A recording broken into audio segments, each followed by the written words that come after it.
반갑습니다. 7월 2주차 새벽 수업 짤특한 시작 한번 해보겠습니다. 지난주에 이번 주에 4회부터 이제 6회까지 문법 파트 또 정리를 했는데 4회에서 이제 많이 좀 틀렸던 게 3번 문제였습니다. 3번 문제를 일단 보시면 여러분 이제 이게 묻는 의도가 조사 묻는 문제였거든요. 근데 조사에는 격조사와 보조사와 접속조사가 있다는 건 우리가 알고 있죠.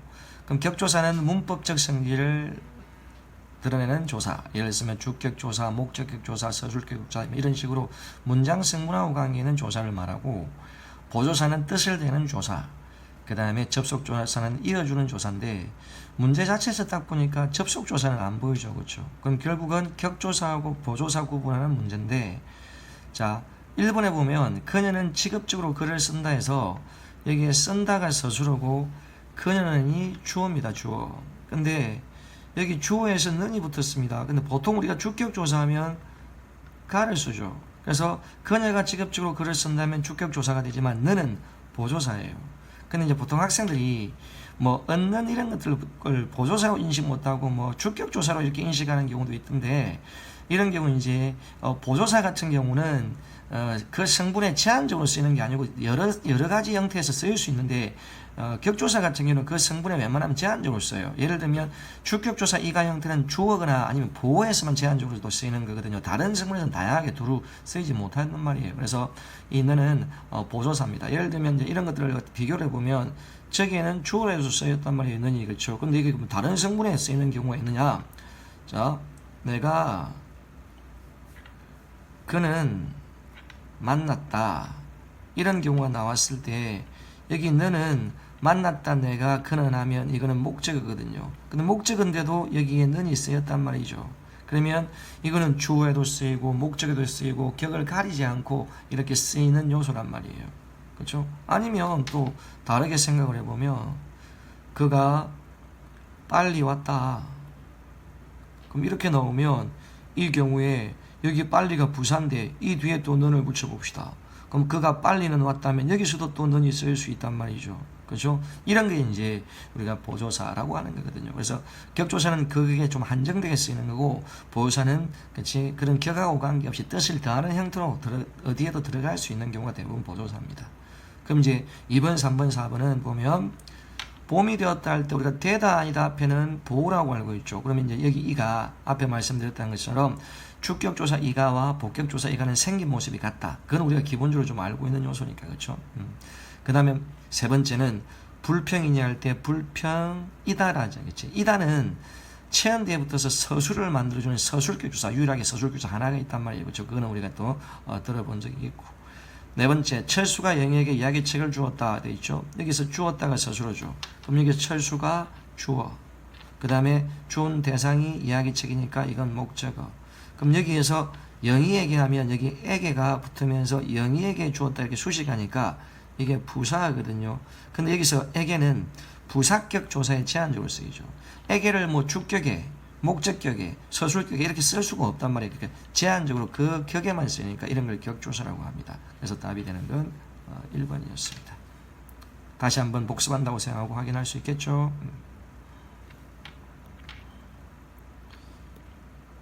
자, 그 다음 이제 두 번째 문제가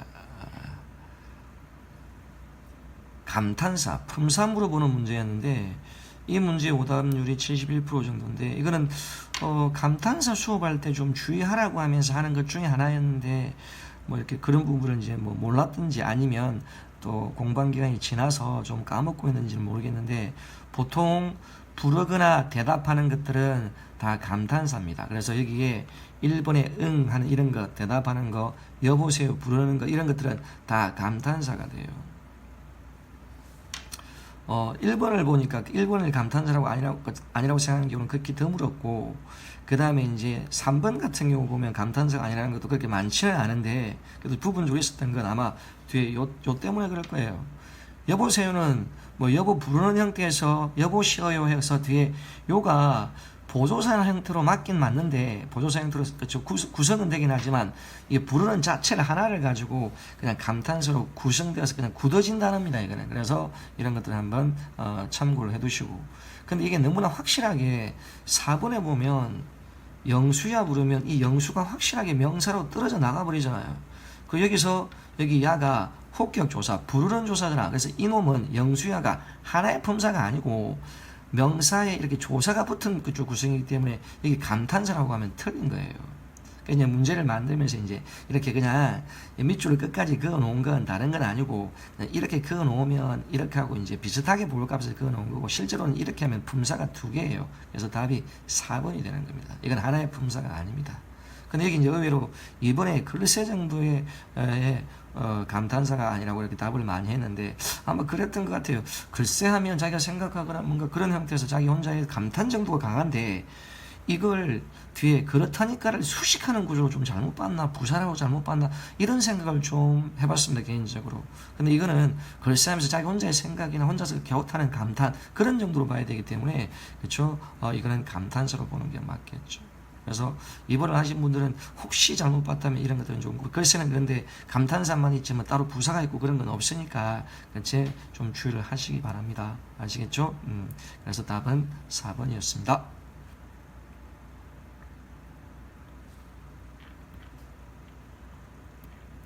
자, 5에서 이제 문제를 학생들이 좀 많이 틀린 게 그치 10번 문제였습니다.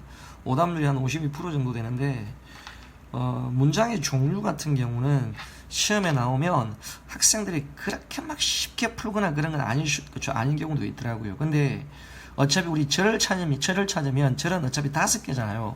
명사절, 관형절, 부사절, 서술절, 인용절 정도가 있단 말이에요. 그럼 이제 이런 것들을 공부를 해도 찾을 때 좀 어려움이 있으면 이렇게 딱 하는 방법을 한번 항상 먼저 생각을 해보세요. 예를 들면 큰 문장을 먼저 이렇게 탁 떼내는 거예요. 예를 들어 이게 알고 있다를 서술어로 봤을 때 나는 알고 있다고 해서 주술관계 큰 문장을 떼놓고 보는 거예요. 일단 그렇죠. 떼놓고 나서 그 다음 이제 들어갔을 때 그렇죠. 안에 또 더 문장이 있는지를 확인하는 거죠. 그때 확인할 때 항상 문장을 볼 때는 서술어를 먼저 보는 게 항상 필요합니다. 예를 들면 그가 노력하고 있으면 하면 노력하고 있다가 여기서 분명히 서술어가 나오잖아요.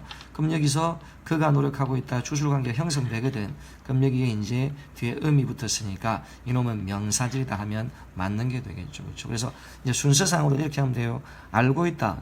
큰 서술을 먼저 딱 체크하고 나서 먼저 큰 문장 하나를 떼내는 거라. 그리고 안으로 들어가서 서술어가 뭐가 나오는지 한번 점검을 한번 해보시는 것. 그렇죠? 그렇게 해서 이제 준비를 하면 되고요. 알겠죠? 자, 그럼 이제 두 번째도 마찬가지 봅시다. 우리 모둠이 만든 작품이 대상을 받았다. 그럼 받았다고 서술어잖아요. 그럼 뭐가? 이런 작품이 대상을 받은 거잖아요. 그렇죠? 근데 이제 이놈은 여러분 이 관형제를 이제 이야기를 할 때 학생들이 그렇지? 문제를 이제 풀어가는 과정에서 어떤 부분에 이제 실수하는 경우가 있기도 하냐면 이걸 전체 우리 모둠이 만든 작품에서 이걸 한 번에 이렇게 쭉 연결을 해버리는 경우가 있어요. 그럼 이게 어느 순간 명사절처럼 보인다고 하기도 하더라고요. 그러니까 일단은 서술어가 나오면 끊어주세요 항상. 그래 이렇게 끊기는 부분이 보이잖아요. 그렇죠? 그래서 여기 우리 모둠이 만들다 주술관계 나오고 이렇게 니은이부터 작품을 수식하니까 이놈은 관형절이 된단 말이에요. 그래서 니은이 관형절이 맞단 말이에요. 그래서 관형절을 혹시나 이렇게 한 번에 이렇게 명사줄을 잘못 푸는 분들이 있으면 항상 문장이 나오면 2개 이상 문장이 나와 있다면 문장을 끊는다. 그때 끊을 때 서술을 중심으로 끊자. 이런 생각을 좀 하는 게 좋을 겁니다. 알겠죠? 그 다음에 세 번째 디귿은 여기 부사절이라고 되어 있는데 이 땅은 곡식이 자라기에 적절하지 않다. 그럼 서술가 적절하지 않다 이렇게 딱 한단 말이에요. 그러면 이 땅은 주어 땅 나오죠. 그럼 안으로 이제 들어가는 거예요. 곡식이 자라다가 서술어니까 주술관계 딱 나오잖아요. 그럼 자라 뒤에 뭐가 붙었습니까? 키가 붙었죠. 그럼 키가 붙으니까 곡식이 자라기 꼭 뭐처럼 보입니까? 명사처럼 보이잖아요. 그럼 여기 이제 디귿은 부사절이라고 되어 있으니까 여기 이제 3번이 틀린 거죠. 그렇죠?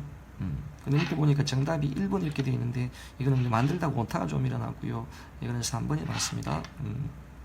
이거 만드신 분한테 좀 혼을 내겠습니다. 알겠죠? 자, 이건 오타니까 이렇게 좀 수정을 좀 해두시고. 자, 근데 이제 이거 왜 이제 이 부분에서 디귿이 부사절이라고 이제 그죠 명사절인데 부사절로 인식을 하냐면 절이 여기까지고요. 이 뒤에 있는 애 있잖아. 이 애가 뒤에 적절하지 않다는 수식어는 부사격 조사야. 근데 절은 조사까지 포함하면 안 되고 그 앞에 것만 가지고 이제 봐야 되는 게 맞아요. 근데 이걸 갖다가 잘하게 적절하지 않다. 수식어는 꼭 부사절 맞는데 이렇게 하는 분들이 있단 말이에요. 근데 이제 조사는 절하고 관계가 없으니까. 여러분 명사절은 문장 안에 들어가면 주어 역할도 위에 보는 것처럼 목적어 역할도 부사 역할도 그렇죠. 뒤에 조사 이것들의 연결 때문에 그렇게 그렇죠. 다양한 역할을 할 수 있어요. 근데 그렇죠. 그 조사는 관계없이 절을 찾아야 되니까 그거 한번 주의를 해두시면 되고요. 알겠죠? 그리고 마지막에 서술절 봅시다. 크다 해놓고 서술 이제 주어 보면 되죠. 키가 크다. 이렇게 큰 것은 키잖아요. 연결 딱 해놓고 나서 그 다음에 맨 앞에 보니까 큰 주어가 또 나와 있어. 큰 주어가. 그럼 이 큰 주어에 대한 서술어는 이거잖아요. 그가 키가 크다는 걸 말하는 거니까. 그렇죠? 이런 걸 서술절이라고 합니다. 알겠죠? 그러니까 절 찾을 때 혹시 내가 좀 불편한 부분이나 어려운 부분을 하는 게 있다면 일단 틀려도 되니까 일단 기초부터 천천하세요.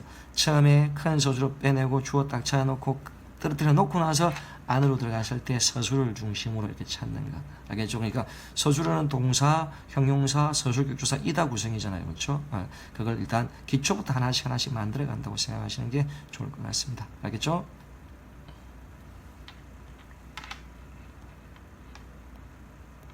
자, 그럼 이제 6회에서 여러분이 좀 많이 틀렸던 거 이제 3번 문제인데 이건 이제 기억 리얼의 문제점을 찾아 빠르게 고치는 것으로 볼 수 없는 거라고 되어 있는데 이게 보면 이제 그치 부정 표현하고 관계 있는 이런 것들이나 뭐 피동이나 사동 이런 것들에 대해서 관계 있는 걸 물어봤는데 위에 지문이 나와 있고 이걸 고쳐 놓았잖아요. 그러니까 이거 고쳐 쓰기하고 이제 연결되어 있는 부정 표현, 뭐 사동, 피동 표현 이런 거거든요.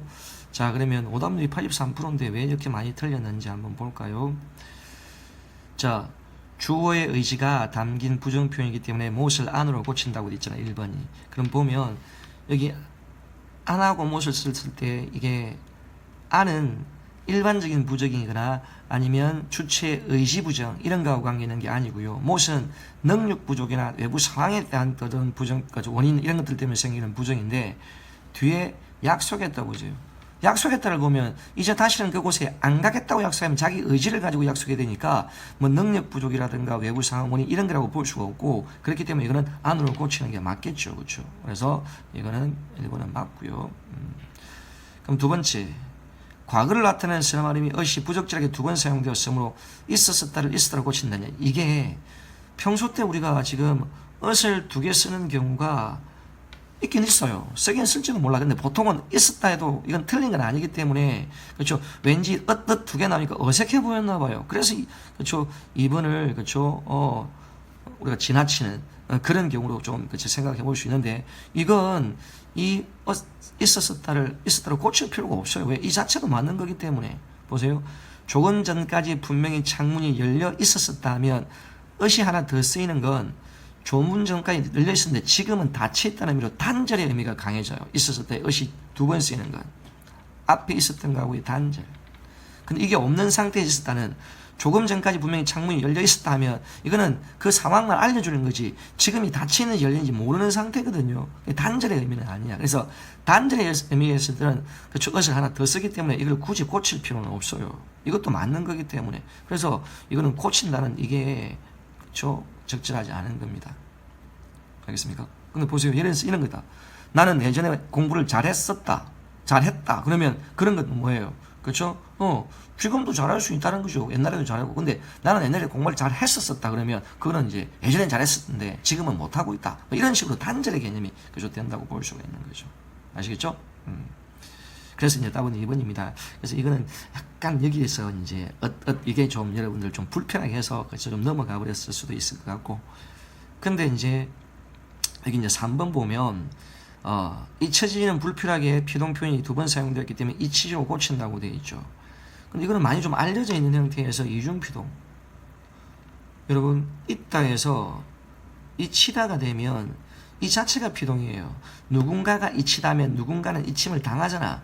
근데 뒤에 연결음이 어와 이렇게 보조용은 치다가 붙으면 어지다 자체도 이렇게 연결되면서 피동이 되지. 그러니까 피동과 피동이 연결된 이중피동이란 말이에요. 그러니까 이런 놈을 하나를 빼는 게 맞죠. 그래서 이 치지로 고치는 게 맞아요. 근데 우리는 아무래도 습관적으로 이 처지다 이런 표현을 많이 쓰다 보니까 왠지 맞는 것 같이 여겨질 수도 있거든요. 그것 때문에 이제 이걸 그치 답으로 한 사람이 그렇죠 있는 것 같은데 이거는 이중피동을 고치는 게 맞습니다. 아시겠죠? 그럼 네 번째. 자, 네 번째는 주차시키면 사동표현이 불필요하게 쓰이기 때문에 주차하면을 고친다. 여러분 주차시키다 하면 시키다가 이 자체가 사동이잖아요. 그렇죠? 이 자체가 사동이에요. 근데 이 시키다를 확인해 사동으로 제대로 쓰이는지 확인하기 위해서는 반드시 사동은 주어가 시킬 때만 쓰는 거잖아. 그럼 주어를 확인해야 돼요. 이곳에 차를 주차시키면 과태료가 나옵니다. 그럼 주어가 주차시키는 주어가 안 나와 있죠. 그럼 이미지로 넣으면 되잖아. 차를 주차한다는 건 결국 주어가 나름대로 넣었을 때 그렇죠? 자, 주어를 한번 만들어 봅시다. 예를 들면 그렇죠? 차주가 혹은 네가 이 말이에요. 쉽게 말하면 그렇지? 네가 이곳에 주차시키면 과태료 나온다 이런 말을 하고 있는 거잖아.